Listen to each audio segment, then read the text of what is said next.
It's week 26 of a year of wisdom. Let's get to reading.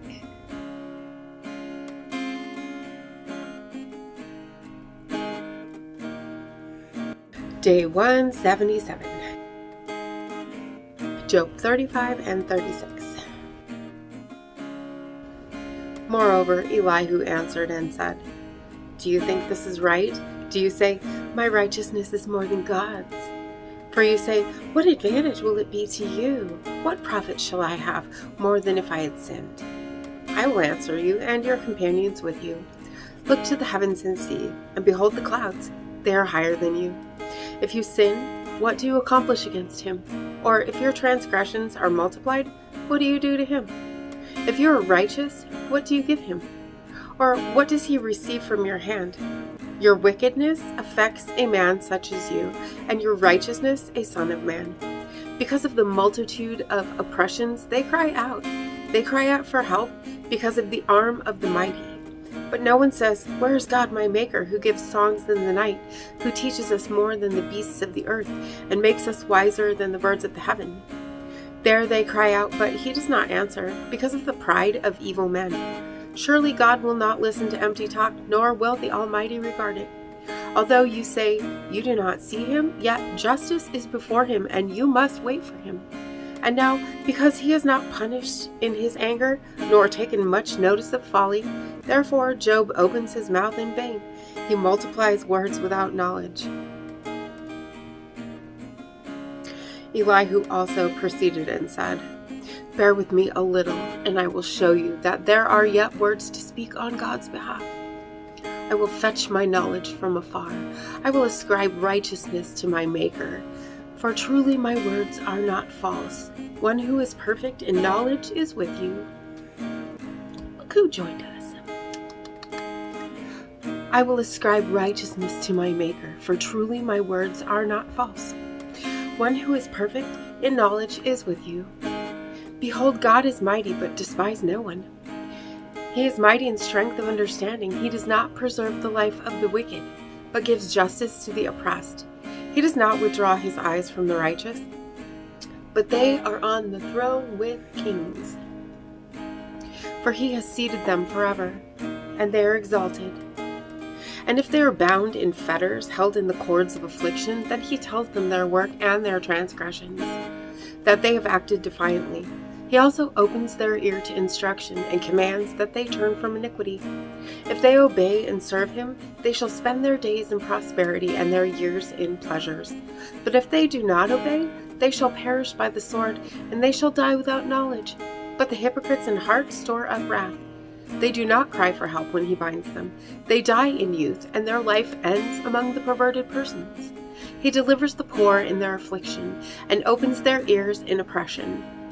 Indeed, he would have brought you out of dire distress into a broad place where there is no restraint, and what is set on your table would be full of richness. But you are filled with the judgment due the wicked. Judgment and justice take hold of you. Because there's wrath, beware, lest he take you away with one blow. For a large ransom would not help you avoid it. Will your riches or all the mighty forces keep you from distress? Do you not desire the night when people are cut off in their place? Take heed, do not turn to iniquity, for you have chosen this rather than affliction. Behold, God is exalted by his power. Who teaches like him?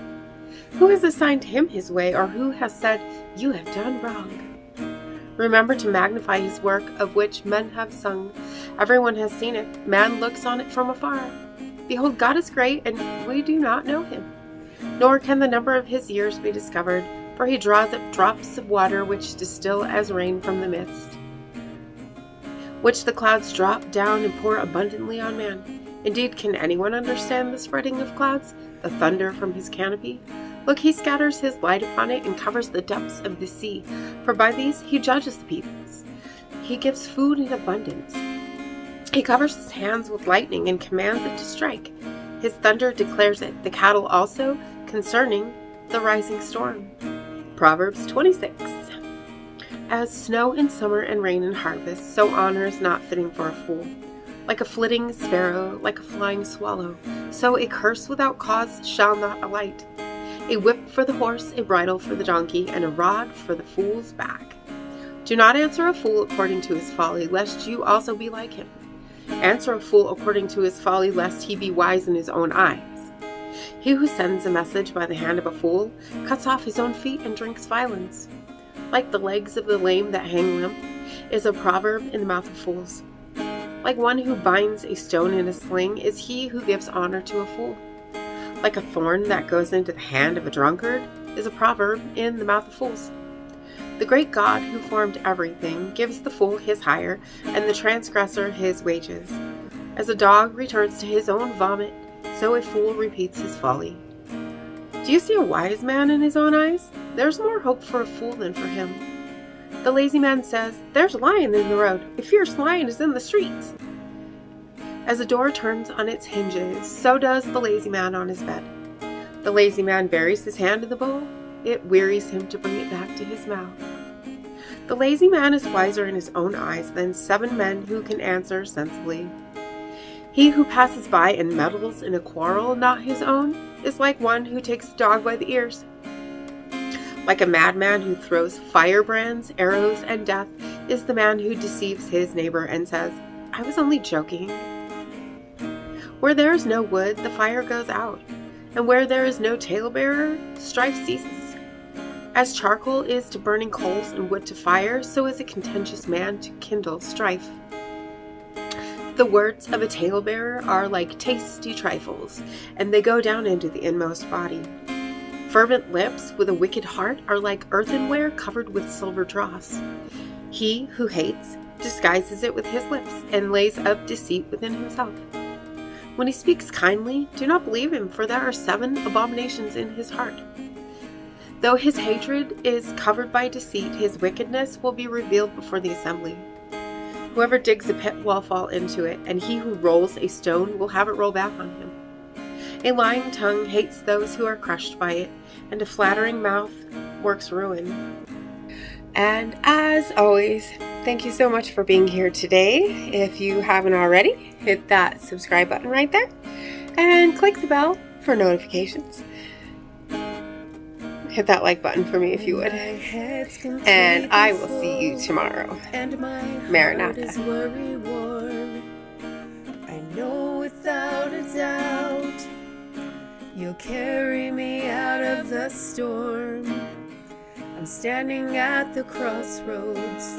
I'm lost without a clue. I need a big pink neon sign to show me what to do.